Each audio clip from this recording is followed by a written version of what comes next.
the lane, 15, 10, touchdown Chargers!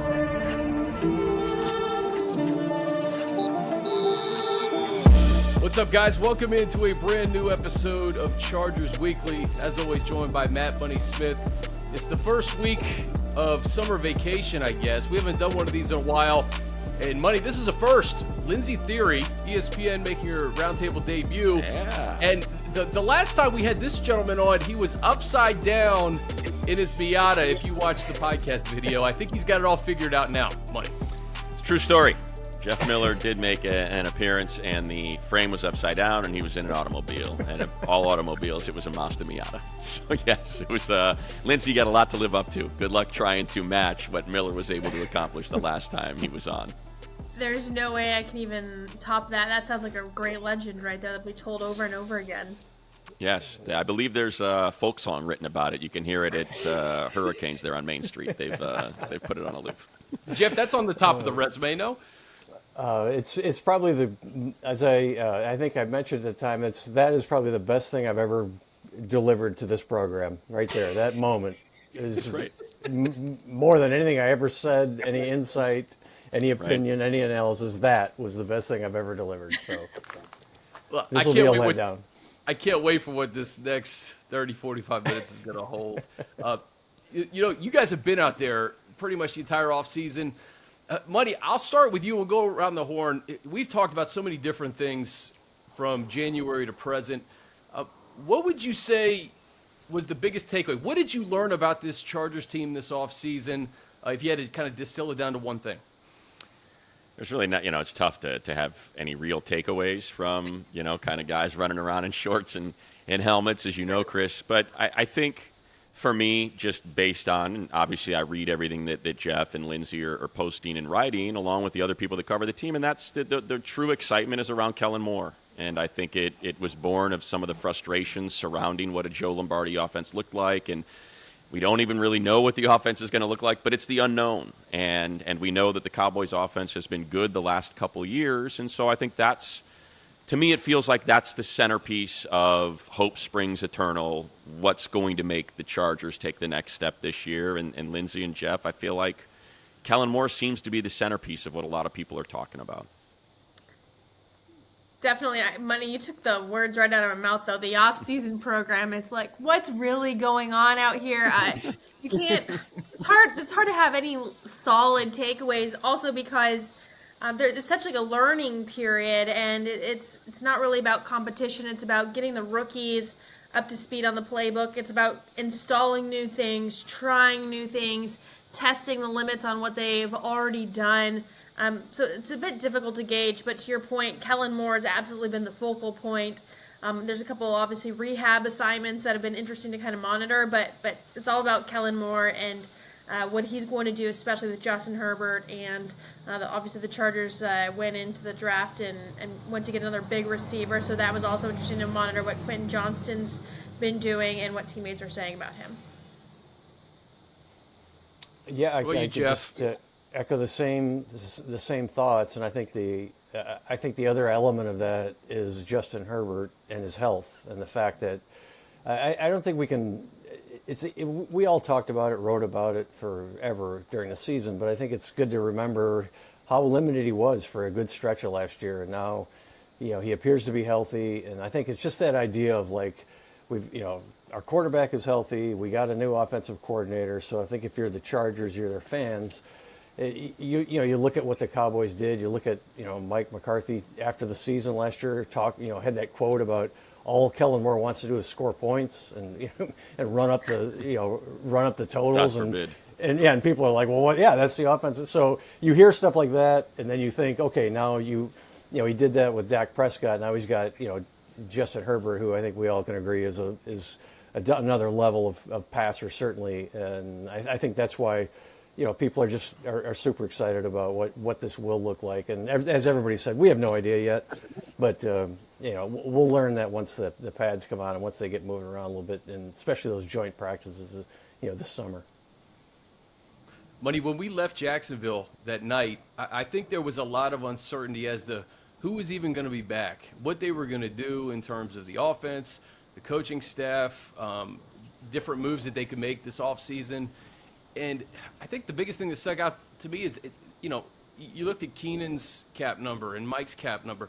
They're running this thing back with largely the same crew that they did it with this past year. And I think that they're confident that they can make that next leap and win a playoff game or two with this current group. But when we left Jacksonville that night, I think everything was on the table in terms of what would happen in 2023. But it looks like they're going to keep that continuity. And that was really the thing I think that stuck out to me the most going over these last 6 months. Well, I think, part of that is born from just economic reality and the fact that they spent all their money last offseason to get Brandon Staley the pieces that he wanted and had limited resources to spend this offseason. I think what you're speaking to, Chris, is also, you got older receivers, particularly Keenan, typically guys that are over 29, don't necessarily put up big seasons in the NFL. It's just sort of the way, history has been our guide at that particular position. So we thought maybe that'd be a way to free up some cap space. But the more I thought about it, the more I just think about where we were exactly a year ago after they signed J.C. Jackson, after they signed Sebastian Joseph Day and Austin Johnson, and everybody was talking about this team as a legitimate Super Bowl threat.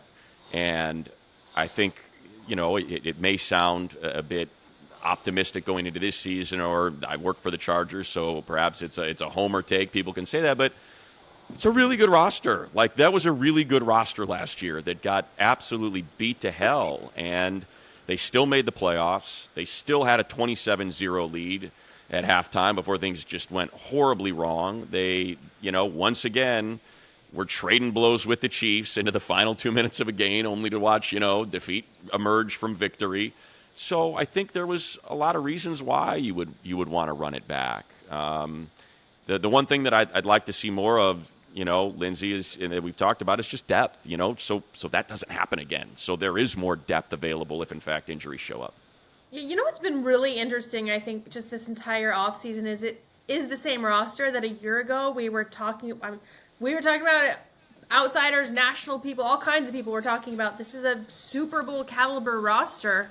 And then you look at it, and arguably it did get a little bit better when you bring in Eric Kendricks, inside linebacker. Obviously, there's a couple questions in the secondary, but the narrative has just really changed, at least from kind of a big picture perspective. It's like this team's another year older. It underachieved last year. I think it's just going to be really interesting to see if this group can stay healthy, which seems to be a big question. If this group can stay healthy, can it achieve at the level that they were anticipated to a year ago? It's been really just an interesting thing to watch how they went from being among the favorites, and then it's like maybe people just don't trust them anymore, right? Do you trust them after you blow a lead like that? Because it looks like on this roster, when I go through it and I make like off-season roster projections, it's like from top to bottom at every position, they're really good. Depth's a concern, but I think you look at a lot of teams, and depth's always going to be a concern if you're bringing in stars at most starting positions, which arguably the Chargers have. Yeah, I don't know about you guys. There's a part of me that if I was sort of handicapping this team, there's a little bit of a concern. When teams don't make changes, a lot of times it doesn't work. Like it seems like in sports that if teams make a ton of changes, like they add a bunch of guys, you see it in all sports. A lot of times that doesn't work. It takes a year or so, and then when teams don't do much, a lot of times that doesn't work either. So I would be a little bit leery. Just there really hasn't been, other than Kendricks replacing Drew Tranquill and Nas Adderley retiring. Right? There's not much has changed on the roster. Now they changed coordinators and they shuffled the coaches, which I'm sure they would point to that and say, well, things have changed. And as Money said, a lot of this was economically driven, where they couldn't really do a ton. But there is part in the back of my mind, I have been thinking, all off season that they haven't done a whole lot. And I've covered a lot of teams in other, in football, other sports where when they don't change a lot, it doesn't always recapture any kind glory that they thought they were going to have. Now, the other aspect of that is a bunch of guys were hurt last year, so we didn't really see that team necessarily the way they anticipated. So maybe that factors into it too. But I have been thinking about the fact that I don't want to say it's stagnant, but it is. They're running it back basically almost intact. Jeff, it's a great point, and I think it starts with the quarterback, and you alluded to his health last year. I think there's three parts to the Justin Herbert offseason story right now, right? His health, which seems to be pretty good right now, the contract, which we expect to be coming here sooner than later, and then really his play on the field, and if Kellen Moore can unlock another level to Justin Herbert that he's going to need to get to beat the Patrick Mahomeses and all these quarterbacks that we talk about in the AFC. And, Money, I kind of want to dig into that last point because I think, to Jeff's point, not much has changed, but I think they are expecting Kellen Moore to unlock another level of Justin Herbert that can perhaps get them to the divisional championship and eventually a Super Bowl. Yeah, I think I'll pick up on something Jeff sort of finished with there about it's a roster that's coming back intact. So where do you get that extra push? And it's a new green dot, so you've got a new, head of communication on defense, and you've heard about, kind of what Derwin has said and sort of how they feel about Eric Kendricks now manning that role. It sounds like that's a big positive. But I think beyond that, and this is a tough thing to measure because I think, we're fortunate enough to see it here that fans don't. What players look like at the end of a football game, what that 60 minutes does to their bodies and the toll that it takes. So for people, that talk about motivation and, Joey's going to want to prove, to the people, about how that ended in Jacksonville and all those games that he missed. And same thing with, Rashawn Slater, who was lost in the third game, and he wants to be that protector. And I appreciate all that. At the same time, I know what this game does to these guys. And so I think the idea that they have some sort of motivation to prove to people, this is, I'm really going to show you. You watch to see what, J.C. Jackson has in store for you. Well, yeah, I mean, you're getting your head caved in for 60 minutes 17 times a year. So I think those motivations are hard to predict and hard to project. But I think, Jeff, just kind of to your point of, what's different, I think the flip side of that and kind of where I'm going with it is there are other guys in your position group that are out there getting their asses kicked while you're on a stationary bike. And I do think there is some of that. I feel responsible. I feel as though I'm indebted to them because I wasn't out there with them. So I think that's maybe where some of that will come from. The way the season ended, how much better they felt, that just the way they lost those two games to the Chiefs.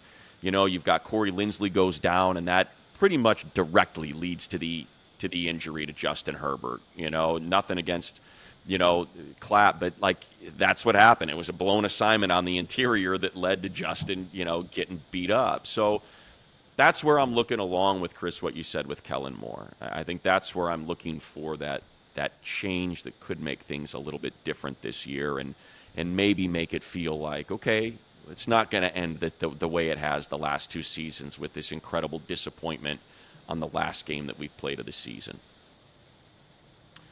Lindsey, what are your thoughts on Justin taking another step in his career on the field? We've seen him break every seeming record for, throughout his first 2-3 years, but I think there's an extra gear he needs to get to if this team's going to get to where they want to go. Unless you want to build on that elongated disaster of an answer I just gave to that question. And I don't think I even answered. No, it was a great answer. You're more than welcome to do that as well. I will touch on just, let me take, my brain doesn't work anymore. So I just have to take notes on the points I'm trying to make. Just touching on the change. It was really interesting last year because I was a new beat reporter my first year on the beat. And I'm not going to lie to you guys, I had a really challenging time writing about this team because it's like every week there was a new important role person or star player who wasn't available. And so it's like by the end of the season, I was like, what the heck do they even have here? most vivid game in my mind when they performed well was week 2. And so I think, okay, like we didn't see that iteration of that football team again for the rest of the season. So just kind of going back around to what Matt and Jeff said is just, I think there is change because you didn't have your star left tackle out there most of the season. You didn't have Keenan and Mike going for Justin Herbert, which brings me full circle like this to Justin Herbert. I think we do need to see him take another step, and I think he's going to be able to do that.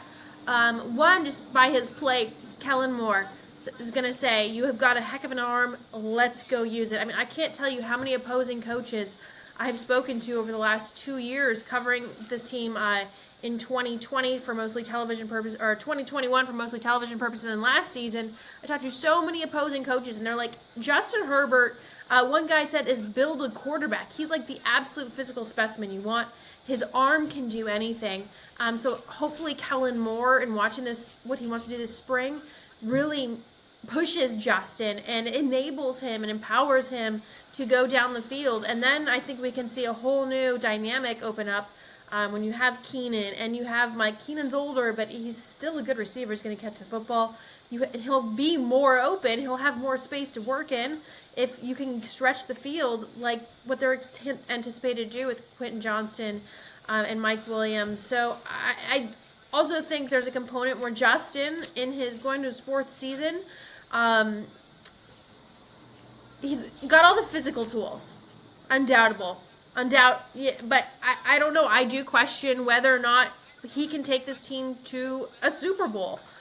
Because there's more to being a franchise quarterback than throwing the football a really long way. And absolutely that helps. But I think that there's some moments in the locker room, some moments around where you just feel like they need a little bit stronger presence from him. And that's really hard to quantify. It's very like an intangible.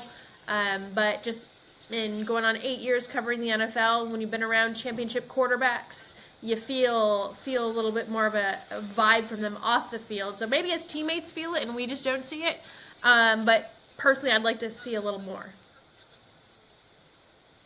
Is it like the dog? There's the kids like to say, Lindsey, you want to see more of a dog in him? The dog? No, I don't know. I think he's got plenty of dog. I mean, he went out there and played with broken ribs. He went out there and played with a hurt shoulder. I think he's got plenty of dog in him.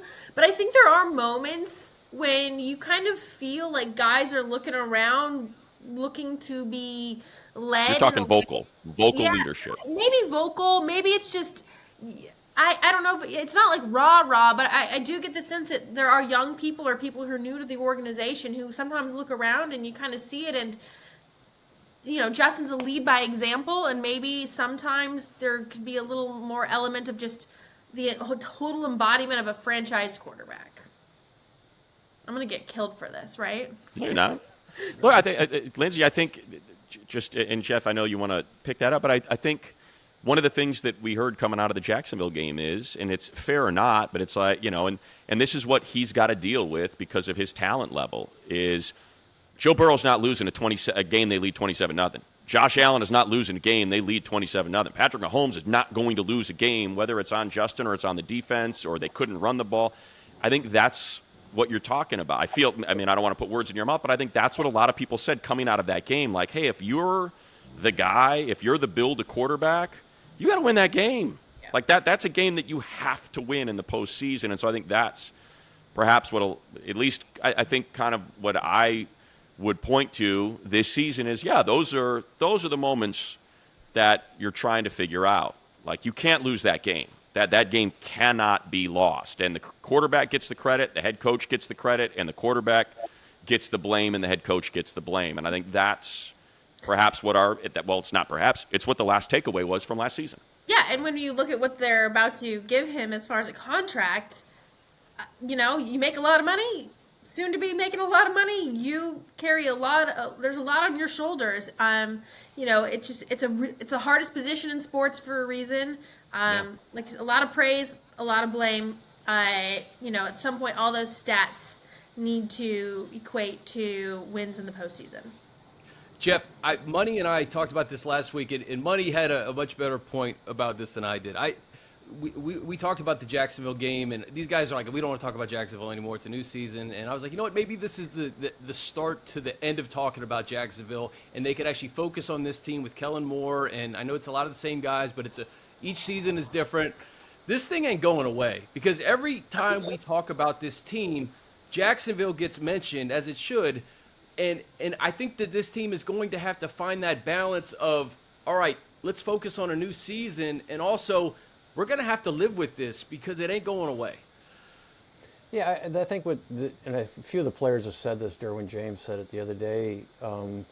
They just need to play a game. And then typically in sports, when you play a game, that other game goes away. Now, if they come out and they win their opener big and everything's great, then a lot of that will go away until they get to the end of the season, they have a must-win, or they're in the playoffs, and we all go back to it again. But that's the nature of sports. And, Money said it. It's these quarterbacks, the wins and losses are on the quarterbacks and the head coaches, and by extension, the coordinators always. That's how this league works. It might not be fair, but that's how it works. And I remember a couple of years ago, I think it was, training camp, I asked Justin Herbert about the notion of wins and losses being on a quarterback's record. And he gave a really good answer, basically saying he thought that was kind of silly, that it's 11 men on the side. It's it's true. There's so much involved in it that you put it on one guy is kind of ridiculous. But we all do it, and we all look. You go to Pro Football Reference, and the quarterback's records are there as a starter. And so I thought that was interesting. And now here a couple of years later, we're looking at that, and to think that's his perspective is he kind of isn't in that group of, it's kind of silly to grade quarterbacks that way, but that's how he's going to be graded. And Money said it exactly right. That's the nature of sports is Patrick Mahomes doesn't lose that game. Josh Allen doesn't lose that game.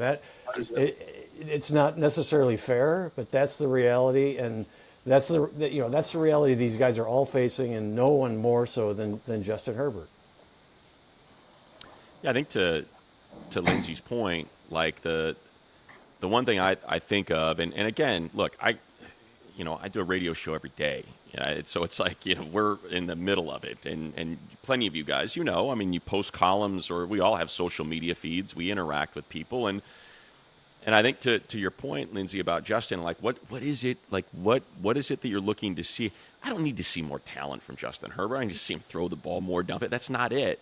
Like if I were to try to put to put a pin on it, it would be when Joe Lombardi calls in that freaking jet sweep to Michael Bandy on a 3rd and 1. You say no. Justin Herbert goes, don't do it. He goes, F you. Are you out of your mind? Everybody, we are quarterback sneaking this. I'm 6'6", 240 pounds, and we're getting the first down. Freaking jet sweep. And then when you go to the locker room, you put your finger in his chest, and you're like, don't ever do that again. Don't ever call that play again. And that's kind of what I think we're speaking to. That's being comfortable. Like, okay, this is what I have to do. I'm not just out here to execute, because I can execute every play that is called into me perfectly. I know, and we know he can do that. Like, we've seen it play in and play out. It's feeling comfortable overruling and saying, this is not your offense. This is my offense. All right? And from now on, don't ever do that again. Like, that's I think what you're trying to look for, because we see it, right? We see, what was that argument with you on the sideline with, and that's what makes great quarterbacks. Why? I'm not saying you have to do that all the time, but it's those, remember, hey, Patrick and Andy Reid were getting into it on the sideline. Well, Jalen Hurts and Shane were into it on the sideline. Well, yeah, that's what happens. That's what you're talking about when those quarterbacks feel comfortable, to say, hey, what are we doing here, man? Like, I'm out there. I see it all. Why would you call that play? That's not okay. I think it's kind of what we're talking about. You want the guy to wave off on 4th down. Get the punt team off the field. We're going for it. Exactly. We're going for exactly. it. Exactly. Yeah. I just want Lindsey the guy who said it says better. no to the jet sweep with Michael Bandy. Right. I couldn't have said it better. I want to make Money. sure I crystallize it. I want to make sure it's just in case people forgot. That play was a disaster. I mean, I just remember you talk about one play that sticks out. You just, in the press box, you're like, what are they doing? Lindsey, that's exactly what I said on the air. And I actually thought about it. I was like, I probably shouldn't have said that. I said, what are we doing? What are we doing? And that's perhaps why we're talking about Kellen more today. It reminds me a little bit. Remember the end of Anthony Lynn's tenure when they had a couple of those plays where they inexplicably ran the ball when you absolutely can't run the ball? I remember at the time saying that the quarterback has to know we can't run this play. And now we're a couple, we're a couple years later, and money's right. And if they're about to give this guy whatever 130, 150 million dollars in guaranteed, in guarantees, you need him to overrule in certain situations. And part of that, I think it's Justin's personality. I'm sure part of it's his upbringing. It's, if you think about it, it's tough to overrule your coach.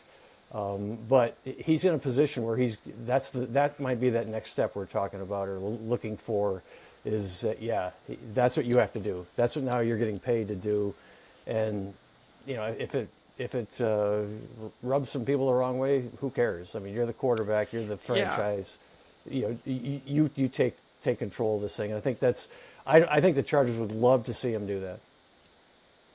And I think a lot of that too is, think about who we're talking about, right? Andy Reid, who's a quarterback whisperer and empowers his quarterbacks and is all about, this is yours. We're doing this to, hear about those meetings earlier in the week that he has and the quarterback's in it. Let's find the plays and let's, and then you hear about, think about Joe Burrow. The guy played for Ed Orgeron, for God's sakes. I mean, the man's a psychopath. So, like he was like, you get out there, get the dog out there, Joe. So Justin came from Mario Cristobal, who basically told him, you are not to turn the ball over. We have a great defense. We will run the ball. You will run the ball. The last thing we can do is won a Rose Bowl.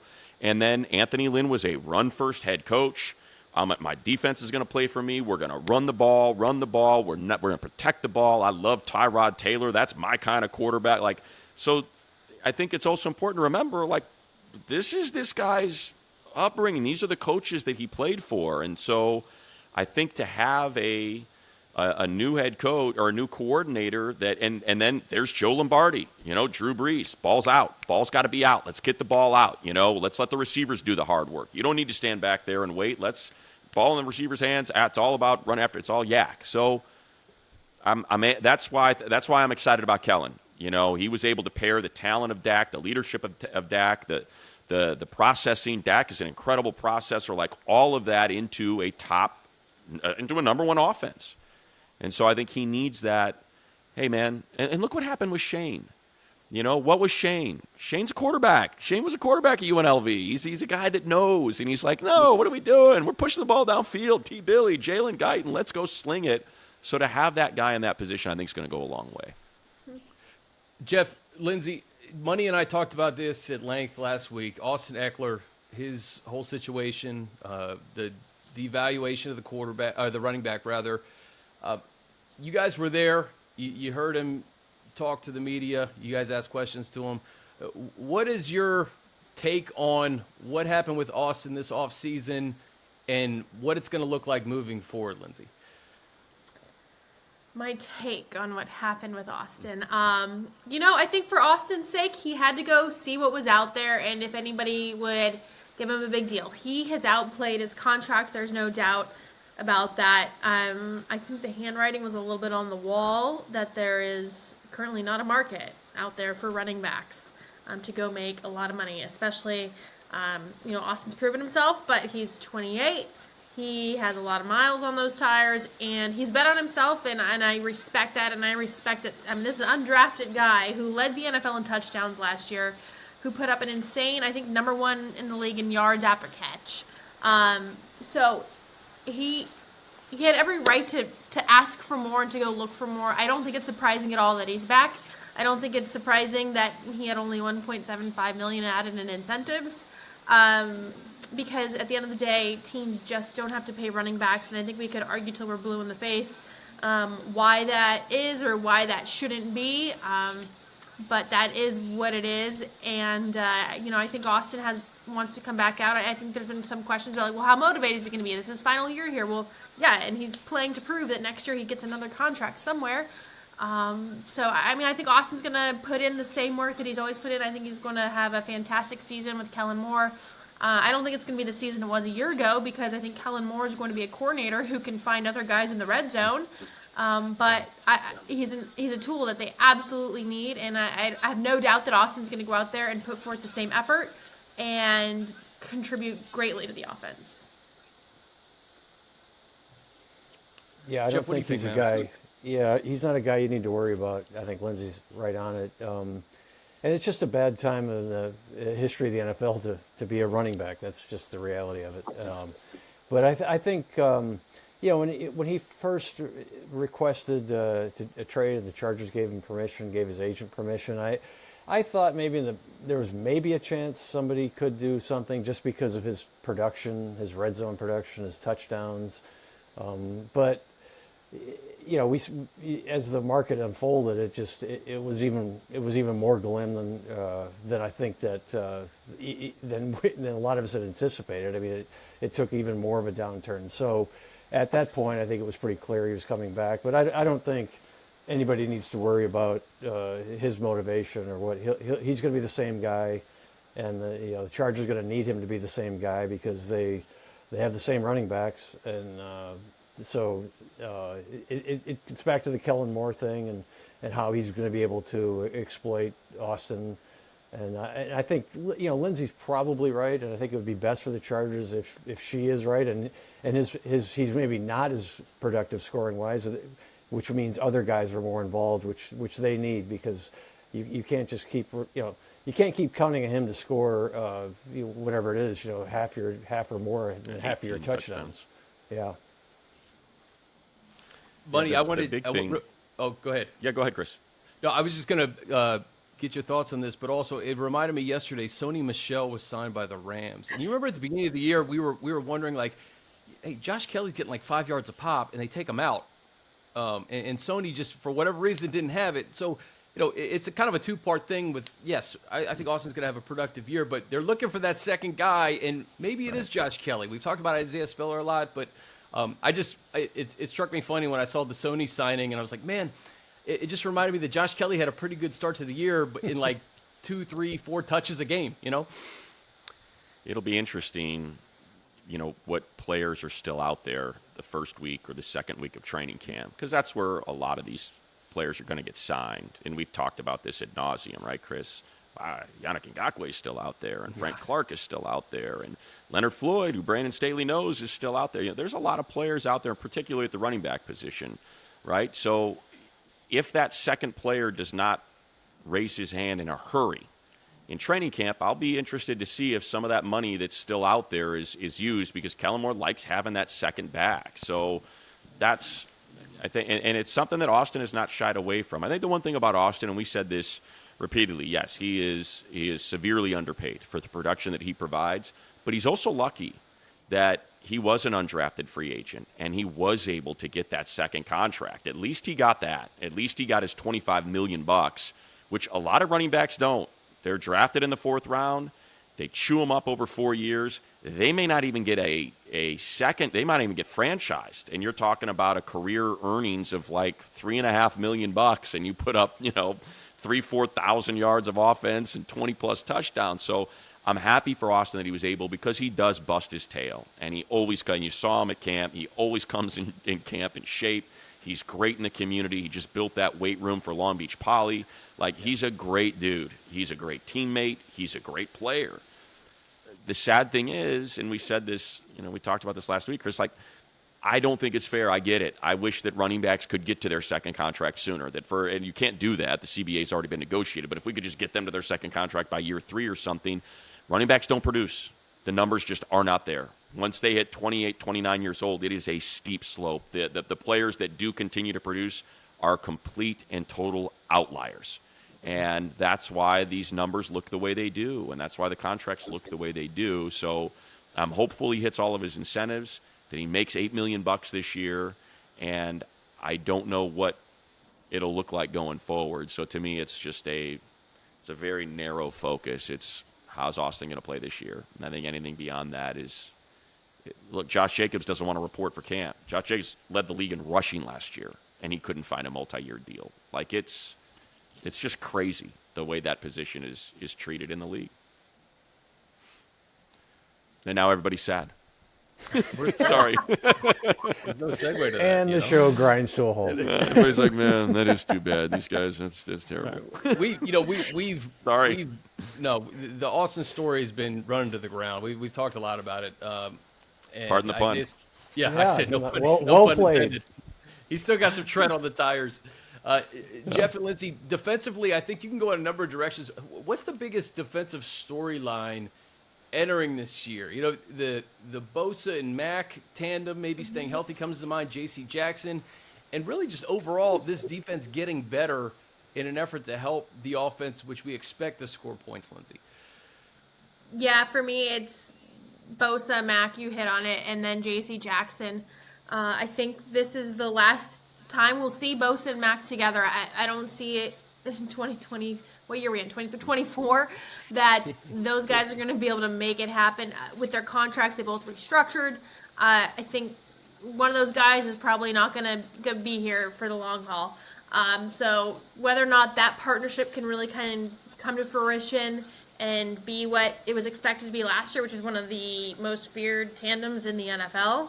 Obviously, if they get going, that would be a big boost for this defense. Because if one of them gets hurt, I think they're in a world of hurt without a really strong pass rush and no proven backups. So I think that's a big position that I will be watching. And then J.C. Jackson, I don't think can be emphasized enough. Obviously, this guy is signed a huge contract. He's coming off a devastating injury, and I think it would be a little bit easier to say, okay, all he's got to do is rehab and get better and come back out because he was doing great last year. Unfortunately, he wasn't playing well last year before the injury.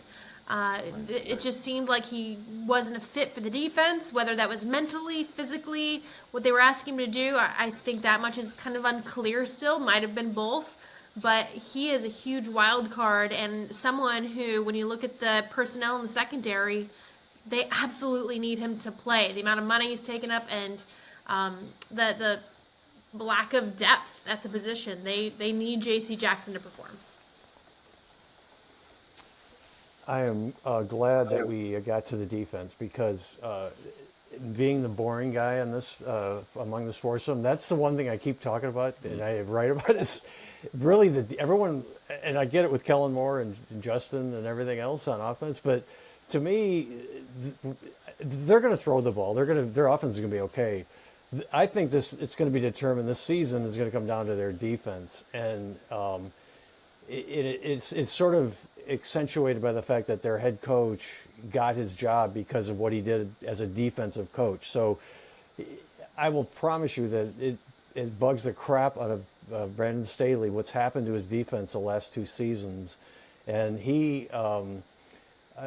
I'm sure is 100% confident that they're going to really take a step forward and they're going to be a lot better against the run. They're going to be a lot better getting off the field than they've been. And to me, I think that as this season unfolds, that's the thing that's really going to determine what this team does, because I don't have any doubts about what's going to happen on offense. I think they're going to be more explosive. I think they're going to score, and I think Herbert's going to put up big numbers and Austin's going to do his thing. And to me, it just comes down to the defense is going to really determine the fate of this season. And so it's not nearly as exciting to talk about, but I think I don't think we can talk about it enough or emphasize enough how they need to be better in those crucial moments than they were. And 27-0, they played a big role in that falling apart too. Yeah, I think it's a great point, Jeff, because, look, Brandon is very polarizing in the media, from his fourth down aggressiveness his first season to having Justin Herbert and not making the playoffs his second season to losing a 27-0 lead in his last season. The one thing I'll say about Coach Staley is his game plans have been fantastic. Miami is ripping the league apart, and let's even go to the week before that, right? They go into San Francisco, and the narrative is this is going to be humiliating. This is a nationally televised game. The Chargers are supposed to make the Super Bowl this year, and Kyle Shanahan is going to make a fool of Brandon Staley in this game, and everybody's hurt, and how are they? And they're in that game. They are trading punches until the fourth quarter with a completely decimated roster. The following week, oh boy, could lose 3 games in a row here. This, what Mike McDaniel is doing to the league and all this speed, and how are they to contend with it?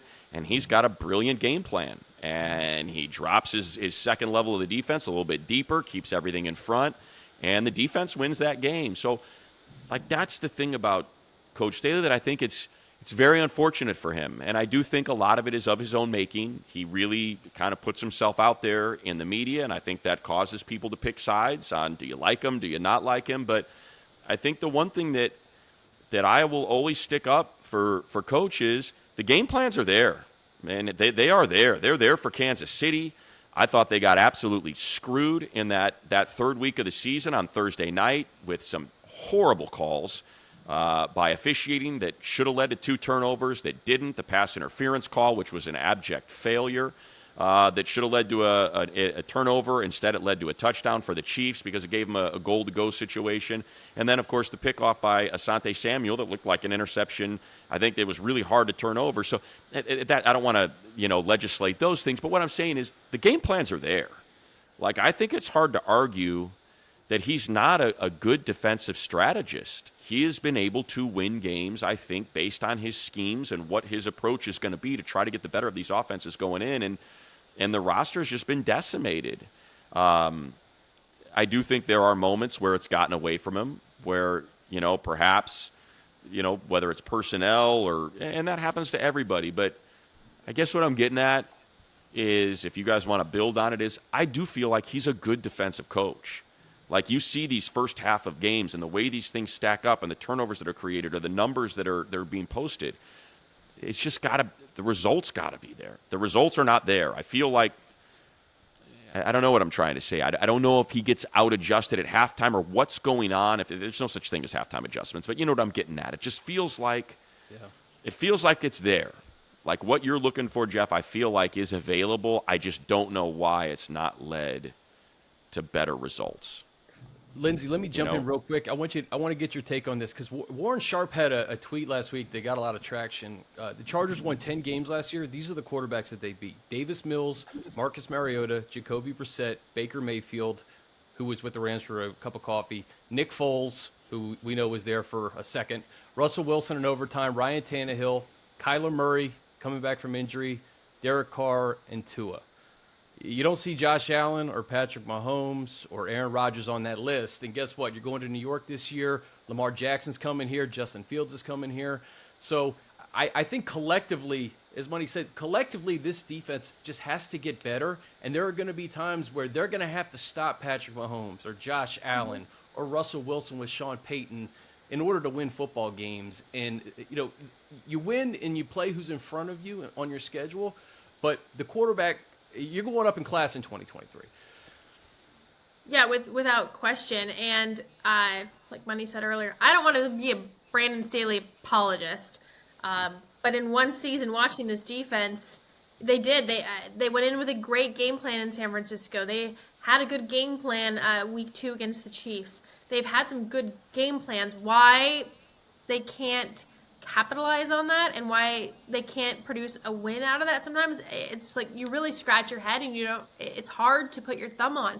I mean, there's no team that I've covered that was as challenging to define as this team was last year. And you think of the San Francisco game, I mean, they had 3 healthy defensive linemen by the end of it. And I know every team goes through injuries, but this team is decimated by injuries. And so for me, with Brandon Staley, even with the quarterbacks, he's facing tough ones this season. This has to be the year the defense produces. It can't be excuses about injuries. It can't be there's nothing that can come into play other than, can your defense produce, regardless of who's out there, regardless of who you're facing. If you want to get to the Super Bowl, you're going to have to beat the Chiefs.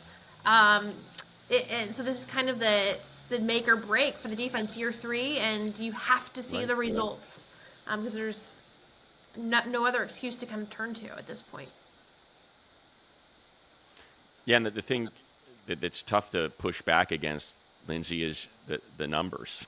It's the worst run defense in the league. It's a terrible third down defense. It's like that's what's just sort of maddening. I think you said it. You hit it on the head. It's so hard to define, this team, this defense, because when you cover the team and you watch the team play in and play out, you're like, this is a good team. Like, they're doing this. This is a hell of a coaching job. Like, did you watch that San Francisco? Well, yeah, but they lost. Did you watch the Chiefs game? Well, yeah, but Patrick Mahomes beat. Well, yeah. Gerald, Joe, they're calling a play in when Gerald Everett's trying to tap out, and it's a pick six that's the difference in the game, not to mention, like I said, 2 interceptions that are overturned. But that's not reality. Reality is they lost the game, and Patrick Mahomes beats them every single time. And, that's a Brandon Staley coach defense that you've got to lead with 3 minutes left in prime time at SoFi Stadium, and somehow the call comes in and Travis Kelce breaks away from Derwin James, and that's who you want. That's who I want. I want Derwin James opposite Travis Kelce, one-on-one, let's go. Your best, and see you later. Touchdown, game over. And it's just, it's hard to qualify. It's hard to quantify because what the numbers tell you it is and what you feel like you're seeing, it's just a weird... that side of the football is so freaking hard to analyze, describe, and get a feel for. Well, can I just add in, it's also hard to analyze and describe because I've covered Brandon as a defensive coordinator with the Rams, covered him now obviously with the Chargers, and his defense isn't simple. You talk to a lot of his players, and it is quite complicated. It took some time when he became the DC for the Rams for those guys to understand, because Brandon sees so much, and the call would come in for the defense, and the play caller or the signal caller out on the field, the green dot as everyone loves to call him, right? He had a hard time initially communicating what Brandon was communicating because Brandon sees so much. And so I don't even know where I was going with this. Oh, it's hard for us to define because I think it's hard for professionals to define. Yeah. Because he is a defensive mind. He does see so much, but sometimes that can also cloud you because things can get overcomplicated. But maybe that means that with some of those complications that now 3 years in, these guys have it down. Jeff, it goes back to your point about change versus kind of staying the same. I think the personnel kind of stays the same, but we saw Michael Davis take a huge leap learning that defense from year 1 to year 2. All those injuries, if JC comes back and Khalil and Joey can stay healthy for a majority of the season, then you can unlock Derwin James to do what we thought he was going to do last year. I feel like we always go into a season saying, all right, Derwin's going to be this chess piece you could put him all over the field, and then a ton of dudes get hurt and he gets stuck just being like the guy in the secondary that is like trying to basically cover all bases, So I think maybe if it's injury luck is huge, but Jeff, I'm looking at Derwin, and if those guys that I mentioned stay healthy, Derwin can really do a lot of damage as a first team All-Pro. Oh, absolutely. And there was stuff from a week ago or a couple of weeks ago, whatever it was now, on social media, the Chargers put out about him working on the edge, which we've seen some of that, and obviously he can do that, and he can play anywhere. When you're thinking about Derwin's situation, I mean, JT Woods comes into play there. That's a guy who Brandon Staley, I think, is convinced he can turn into not only a starting NFL player, but a really good NFL player. And one of the things that Staley prides himself on is development, and that doesn't get talked about a whole lot, especially as a head coach. But he's convinced that he can develop a guy like JT Woods into an effective defensive player. And if that happens, we've talked about the depth and the lack of depth they have in some spots. If that happens, now Derwin, you can turn Derwin loose a little more, and a guy like that, or even a guy like Mark Webb, if that guy can give them some defensive snaps, some quality out there, that's another thing that could free up Derwin. So I do. I mean, everything we're saying is, I think is accurate, and it's right on. And in talking about this team and the difficulty in trying to sort of define why they maybe not have the success that you'd expect, the one thing I was thinking, listening to all you guys say that, was how many longtime Charger fans are sitting there would be watching this going, yeah, no kidding. We've been saying this for 50 years. This is the Chargers. Yeah. And unfortunately, that is the reality of this franchise. You know, you want to get Brandon Staley going on something, ask him about the history of the team and how it affects this year's team. And he's told all of us repeatedly, I'm sure, that he can't believe we get lumped in with the history of this team, but he understands that's the reality of sports, and that's part of this franchise. And that is, until they win, until they overcome all this stuff, that is going to be one of the narratives around the Chargers, is they're just this team that's hard to figure out because they seem better. Most seasons, they seem like they're better than their record ends up being. Yeah, I think just sort of quickly, Chris, because I'm a slow processor, so I've got to figure these things out, and then I'm going to go back a question earlier and add. But I really like Warren Sharp. I'm a big fan of his. He has had it out for the Chargers since they hired Joe Lombardi. Oh, no doubt. Yeah. What I would say is Brock Purdy made the AFC Championship game. And if teams had beat Brock Purdy, you bet your ass that would have been on that list. Davis Mills, Brock Purdy. I don't care who the quarterback is. All you got to do is punch your ticket into the tournament, and anything can happen. We have seen the Giants win 3 wild card games and win a Super Bowl. We saw the Tampa Bay Buccaneers win 3, start in the wild card round and win 3 road games and win a Super Bowl. Whatever path you got to take to get into the tournament, take it.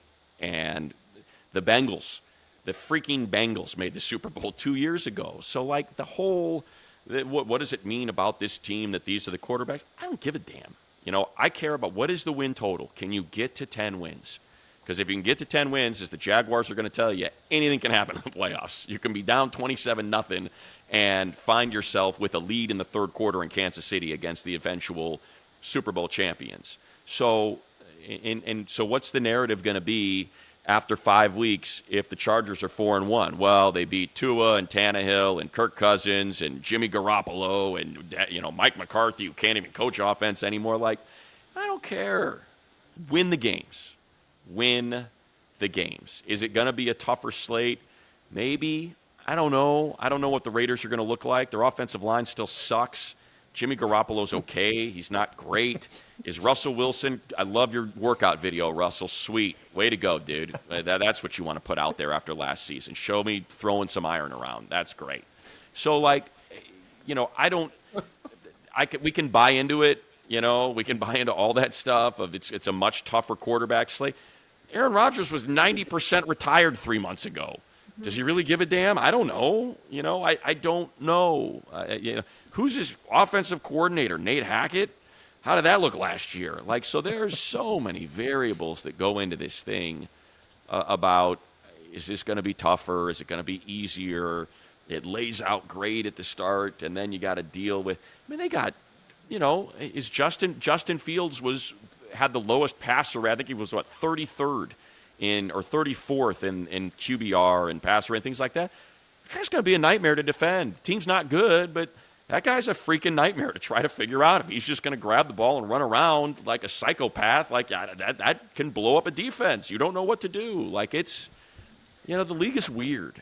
The schedule that we are looking at today is not going to look like that, in week 15 or week 14. Who knows what it's going to look like? You know what I mean? That stuff to me is so crazy to try to lean on. Well, the Chargers weren't really that good last year because look at the quarterbacks they beat. Okay, well, what quarterbacks beat them?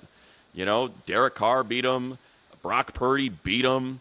It's it was supposed to be a Tua Justin Herbert showdown, and Tua was humiliated. Is that fair? No, it's crazy. It's crazy to try to. Mac Jones is probably going to beat him because Bill Belichick is a nightmare to play against. It's just it is what it is. I love No, I love when money gets a little salty. It gets a little disparaging.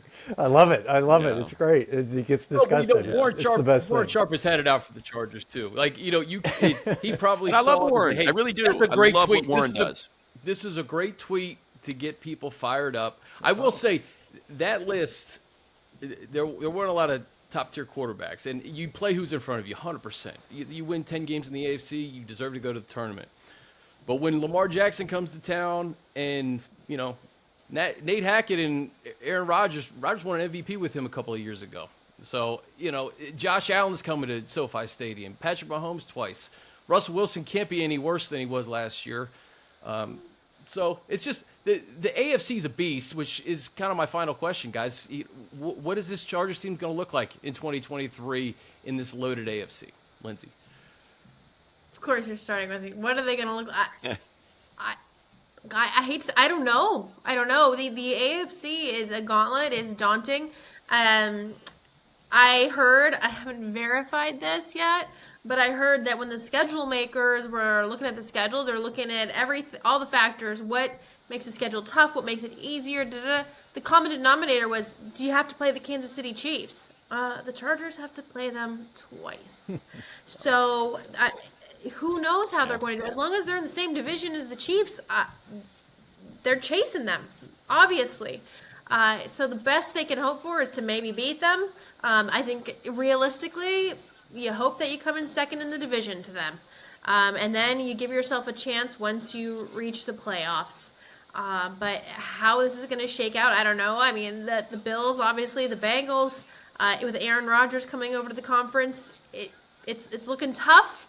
But that's why you get paid and why these guys make all the money to go play the tough games, right? Yep. Remember a year ago at this time, we were all talking. The AFC West it's unbelievable. All these teams are going to have winning records. That's the division of football. And then we saw it happen. So Money's exactly right. This strength of schedule stuff, talking about it right now, is ridiculous because who the heck knows with any of this stuff. I think, I think the Chargers, I think they're going to be good. I think they're going to be a playoff team. The Chiefs are going to get one of these years. The Chiefs aren't going to win the division, and I think the Chargers are the next best choice. And you go back 2 years ago, that Thursday night game against the Chiefs at home. If they win that game, they're in first place. So I mean, they were really close. In Brandon Staley's first season. So I don't. There's no reason for me to when you look at this team to think. That they're going to go backward. I think, and maybe, this time of year everybody's better and everybody's, going to be really good. But I do think there's all kinds of reason for optimism for this team. And I would be very surprised if maybe not if they don't make the play. I'd be very surprised if they're not in the conversation at the very end again, like they were in the last 2 years.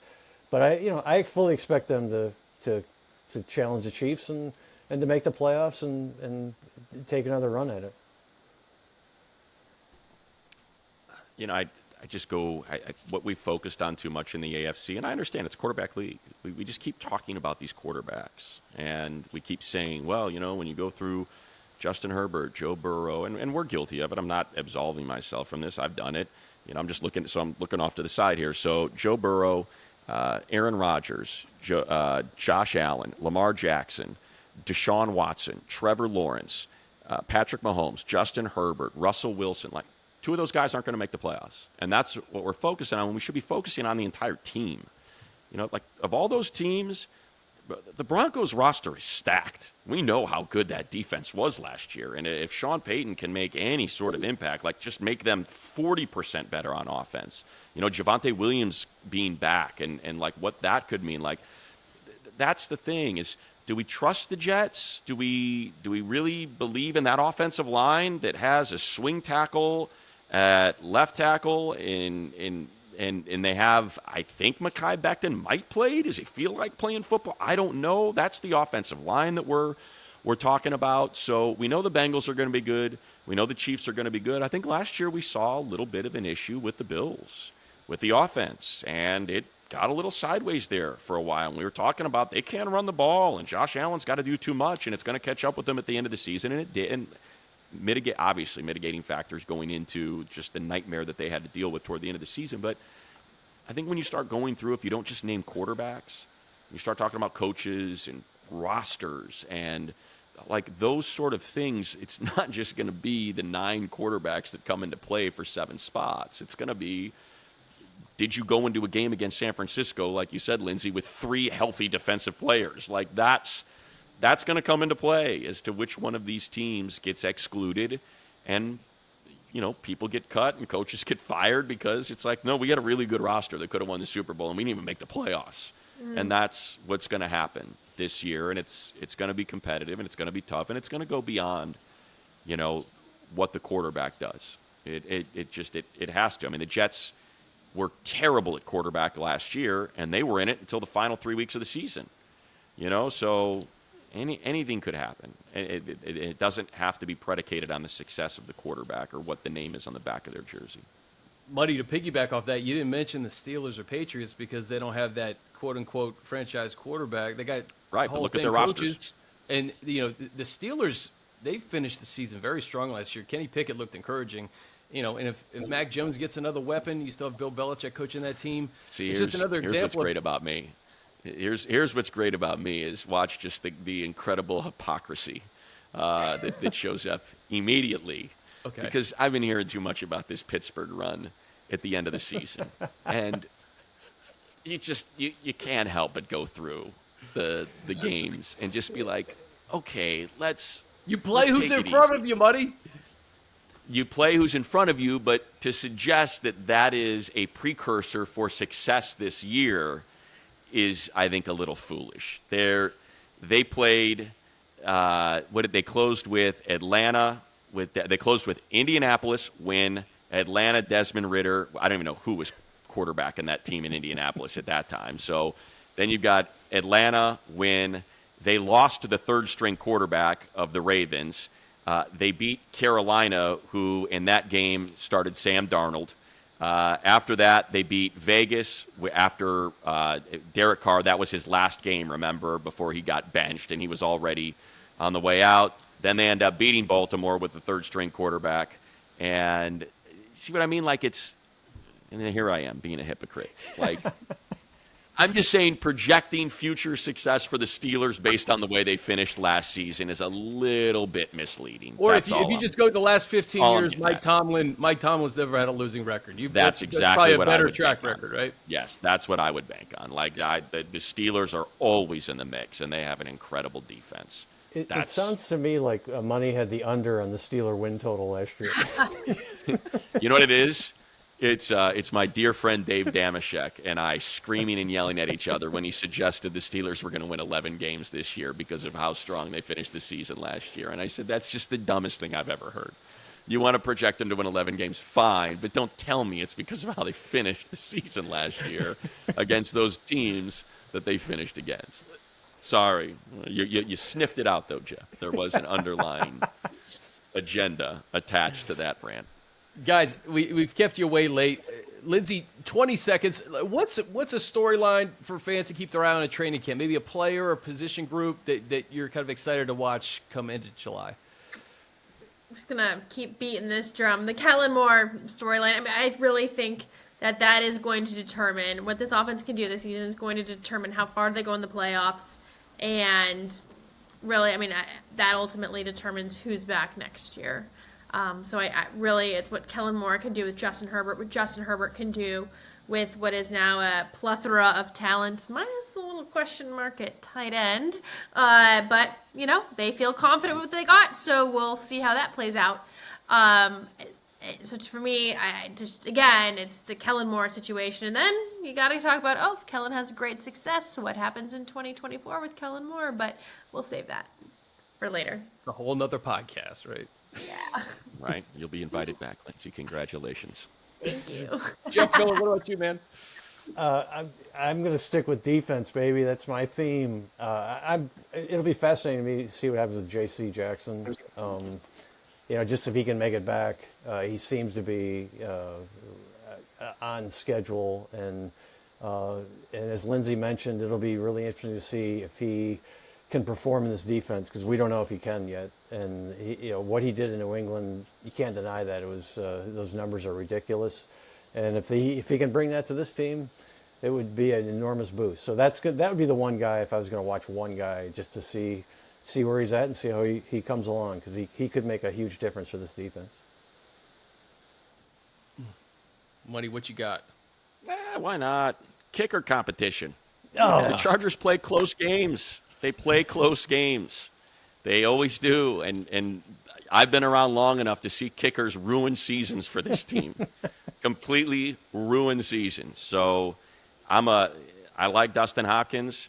I love Cameron Dicker. I do think to me, they play close games. The Chargers do, for whatever reason. And kicking can be the difference in wins and losses. Yeah, Lindsey? Isn't the good news with this kicking competition is, like, they both were really, I mean, Dustin Hopkins, I just wrote about that. He could potentially lose his job for kicking, like, a game-winning field goal in overtime. Like, that is at least a much different scenario than, like, guys who couldn't hit a field goal to save their life. I mean, these are two guys who are good, and so it's like an exciting competition, not like a, oh my gosh, can anyone kick a field goal competition? And the exciting thing about that too, or I shouldn't say exciting, the good thing about it is they're both going to have jobs. Whichever one of them is cut is going to be signed to be the starting kicker for another team. So it's not like they're going to be out of a job kicking at Santa Monica High. See my tape? I'm ready to go. Who wants to sign me? Like, they're not, that's not going to, I should say Crossroads, not Santa Monica. Like, that's the way I think it'll end. There's a happy ending for whichever one of these two doesn't make the team. So there you go, Chris. There's mine. Let's keep an eye on the kickers. We haven't talked about the fact that there even is a competition. I think because for good reason. Point, both guys were very good last year. Yeah, Cameron Dicker. For good reason. We want people to download and listen to the pod. This would be the headline. This would be the title for this podcast. Kicking competition. Go to 5743 time code to listen. We needed 4 different voices to weigh in on how this kicking competition ends up. That's why. I'll just quickly add 2 guys that I'm just excited to see: JT Woods and Isaiah Spiller. Two guys from last year's rookie class who didn't really see the field. Jeff and Lindsey, Monday and I talked about the fact that it seemed very apparent that Alohi Gilman is the starter. Thurwin feels very comfortable with Alohi back there. And then, for Isaiah Spiller, youngest player drafted last year, didn't see much of him. It was a curious kind of running back rotation, to say the least, last year behind Austin anyway. So maybe Isaiah can be that guy, and he and Josh can push each other to get some run behind Austin. So there you go. There we go. Jeff and Lindsey, go seek out Chris Smith at training camp. You've earned yourself a bucket hat for an hour and 7 minutes of podcasting today. Well done. I know. You did great, Jeff. No Miata tricks in the right. with the phone. Totally professional today. Totally 100% all-pro performance by me. I'm just going to throw it out there. You guys are the best. Lindsey, Thiry, ESPN, Jeff Miller, LA Times, and the great Matt Money Smith. I'm Chris. We'll see you next week.